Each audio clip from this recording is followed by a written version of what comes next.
सरकार ने हाल ही में एक महत्वपूर्ण पोर्टल लॉन्च किया है जो महिलाओं और बच्चों के भविष्य को पूरी तरह से बदल कर रखने की ताकत रखता है।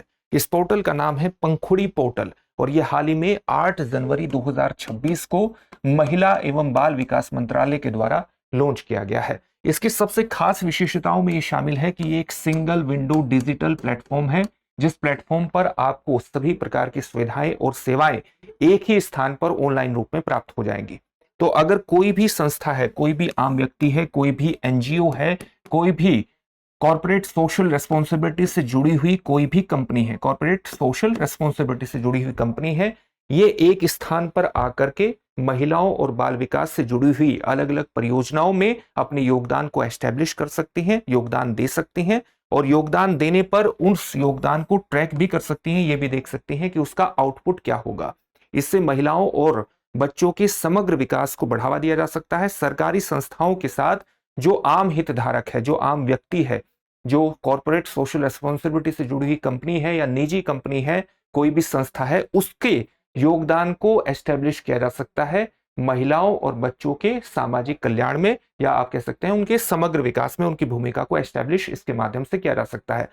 क्या इसकी कार्यप्रणाली होगी? इसकी कार्यप्रणाली ये होगी कि अगर कोई भी व्यक्ति, कोई भी संस्था योगदान करना चाहती है महिलाओं और बच्चों से जुड़ी हुई पोषण कार्यक्रम में, या शिक्षा और स्वास्थ्य को बढ़ावा देने वाले कार्यक्रम में, या उनकी सुरक्षा को सुनिश्चित करने वाले कार्यक्रम में, तो वो इस डिजिटल प्लेटफॉर्म पर अपने आप को सबसे पहले रजिस्टर कराए। उसके बाद फिर वो अलग अलग योजनाओं को चुन सकती है जो कि इन क्षेत्रों से जुड़े हुए हों, यानी स्वास्थ्य, शिक्षा, सुरक्षा और पोषण को बढ़ावा देने वाली परियोजनाओं को वो चुन सकती हैं, वो चयन कर सकती हैं और चयन करने के बाद उसके अपने योगदान को भी बता सकती हैं, एक प्रपोजल दे सकती हैं कि वो कहां पर किस क्षेत्र में काम करना चाहती हैं और कितना योगदान दे सकती हैं। इसके बाद इस प्रपोजल की जांच गवर्नमेंट के द्वारा की जाएगी और स्वीकृति प्रदान की जाएगी। फिर क्या होगा कि इसकी ऑनलाइन ट्रैकिंग भी संभव हो सकेगी, उन्होंने कितना फंड दिया है और कितना वो फंड खर्च हो रहा है, कितना उसका आउटपुट आ रहा है, परिणाम कितना आ रहा है, इसकी ऑनलाइन ट्रैकिंग भी हो सकेगी। इससे क्या होगा, इससे सारी चीजें जब डिजिटल रूप में आएंगी तो भ्रष्टाचार और गड़बड़ी में कमी हो जाएगी। बहुत ही आसानी से आप किसी योजना से जुड़ सकते हैं और योजना से आसानी से जुड़ेंगे तो अलग अलग संस्थाओं के साथ आपकी कोऑर्डिनेशन भी इसके माध्यम से, इस पोर्टल के माध्यम से एस्टैब्लिश होगा, जिससे महिलाओं और बच्चों से जुड़ी हुई अलग अलग परियोजनाओं को जमीनी स्तर पर हकीकत बनाने में आसानी हो जाएगी। यही इसका उद्देश्य भी है इस पोर्टल को बनाने का।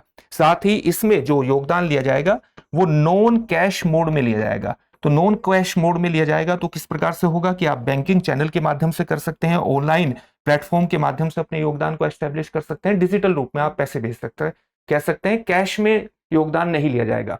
तो इससे पारदर्शिता भी बढ़ेगी, पारदर्शिता बढ़ेगी, जवाबदेही भी बढ़ेगी, क्योंकि डिजिटल रूप में सारी चीजें होंगी और एक बेहतर तरीके से अलग अलग योजनाओं को जमीनी हकीकत बनाया जा सकता है।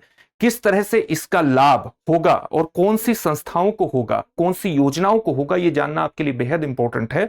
लेकिन उससे पहले इस बात को ध्यान में रखिएगा कि दृष्टि संस्थान ने आपकी जीएस की तैयारी को पूरी तरह से कराने के लिए एक कोर्स लॉन्च किया है, GS studio foundation live online course.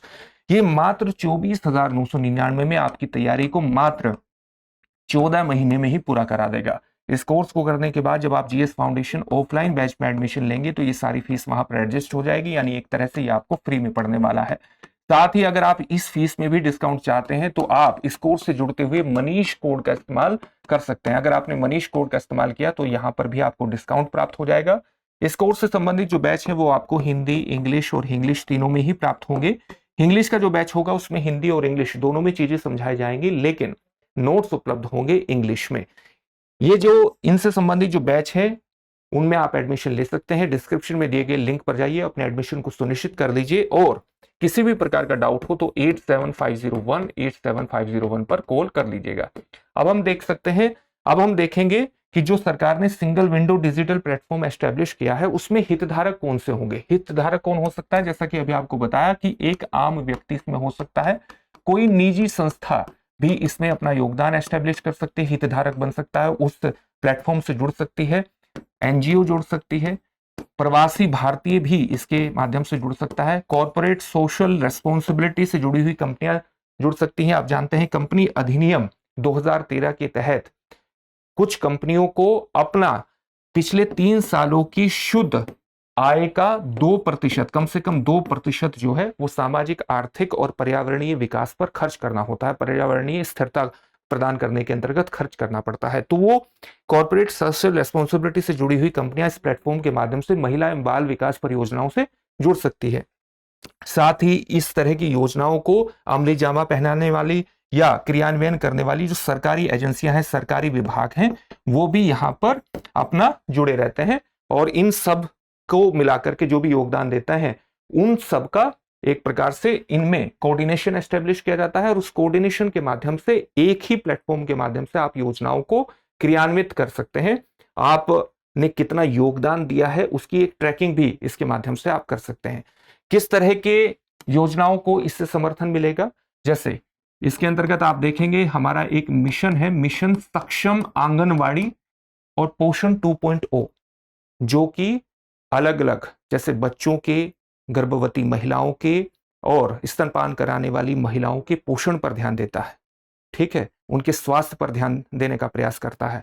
तो इसके माध्यम से जो योगदान आएगा इस पोर्टल के माध्यम से, उसके माध्यम से आंगनवाड़ी केंद्रों को और ज्यादा प्रभावी बनाने की कोशिश की जाएगी, आधुनिक बनाने की कोशिश की जाएगी, ताकि जो उनके उद्देश्य है वो बेहतर तरीके से प्राप्त किए जा सके। इसी प्रकार से एक मिशन है, मिशन वात्सल्य, जो कि बच्चों की सुरक्षा, बच्चों की देखभाल, उनके पुनर्वास से जुड़े हुए चीजों को चलाता है। उसके आधार पर ही बच्चों की देखभाल से जुड़े हुए, बच्चों की सुरक्षा को सुनिश्चित करने वाली जितनी चीजें हैं उसको सुनिश्चित करने का प्रयास करता है, उससे जुड़ा हुआ मिशन है मिशन वात्सल्य।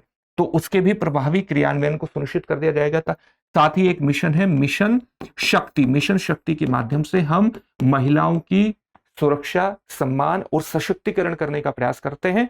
यह महिला एवं बाल विकास मंत्रालय के द्वारा शुरू किया गया एक अम्ब्रेला मिशन है, जिसकी शुरुआत 1 अप्रैल 2024 से हुई थी। तो इसके भी बेहतर कार्य क्रियान्वयन को आप सुनिश्चित कर सकते हैं जब इसमें अलग अलग इस पोर्टल के माध्यम से अलग अलग व्यक्ति या एनजीओ के माध्यम से फंडिंग आएगी, ये फंडिंग इन मिशनों को पहुंचेगी तो इनका बेहतर क्रियान्वयन सुनिश्चित हो जाएगा।